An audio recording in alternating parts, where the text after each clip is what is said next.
খোঁচাখুচি করেন না। খোঁচাখুচি করলে আমি আবার ছোট মাছ খাই না, বড় মাছ আমার খুব ভালো লাগে। হাত দিলে আপনারা যাদের আব্বা ডাকেন তাদের কারো ইজ্জত থাকবে না। আজকে এখানে সম্মানিত ইউনো মহোদয়, ওসি সাহেব উপস্থিত আছেন। আমি আপনাদের দৃষ্টি আকর্ষণ করছি, চর সোনারামপুরে বালুর ব্যবসা, এক দল গেছে আরেক দল খাচ্ছে, এবং কারা খাচ্ছে তাদের সবার ছবি, সবার নাম আশুগঞ্জের মানুষ জানে। আমি অনুরোধ করব, সরকারি দল সরকারি মত দেখবেন না।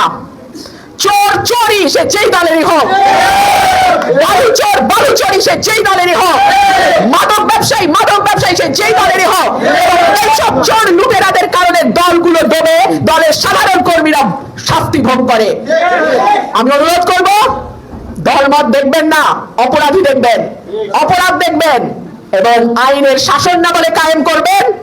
সেই আইনের শাসন যেন নিজ নিজ এলাকা থেকেই কায়েম শুরু হয়। মামলা বাণিজ্য নিয়ে কথা এসছে। আমি নিজে আইনজীবী, 25 বছরের প্র্যাকটিস।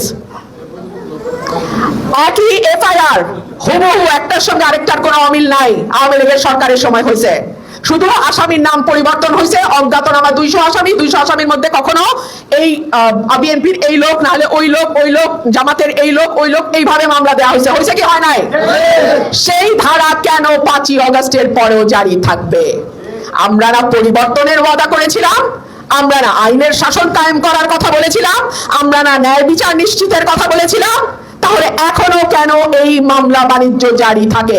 এখনো কেন জামিনের পরে শোন আরেস্ট দিয়ে জেলখানার গেট থেকে আসামি ধরে নেওয়া হয়?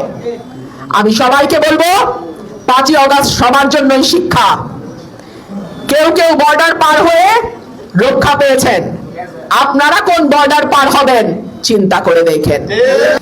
আমরা দেখলাম 15 বছর যা হয়েছে, দেশ এখন প্রায় সেই পথেই যাচ্ছে। অনেকে বলে পতিত ফ্যাসিস্টকে ফিরতে দেয়া হবে না। পতিত ফ্যাসিস্টকে কেউ ফিরতে দেবে না। যদি ফেরে, আপনাদের ব্যর্থতার কারণেই ফিরবে। আপনারা যখন চাঁদাবাজি করেন, ধান্দাবাজি করেন, বালুর ব্যবসা করেন, আপনারা যখন সাধারণ মানুষের ব্যবসা প্রতিষ্ঠানে গিয়ে লুটপাট করেন, আপনারা যখন কিভাবে নির্বাচনে জালিয়াতি করে আরেকবার আরেক আসন, আরেকটু জায়গা পাওয়া যায় সেই ধান্দা করেন, আপনারা যখন ক্ষমতার ভারসাম্যে আর বিশ্বাস করেন না, আপনারা যখন ভিন্ন মতকে দমন করার জন্য নোংরা পথ অবলম্বন করেন, ঠিক যেরকম শেখ হাসিনা সরকারের সময় হয়েছিল, তখন মনে রাখবেন আপনারাই কিন্তু সেই স্বৈরাচারকে বরণ করে নিয়ে আসবে।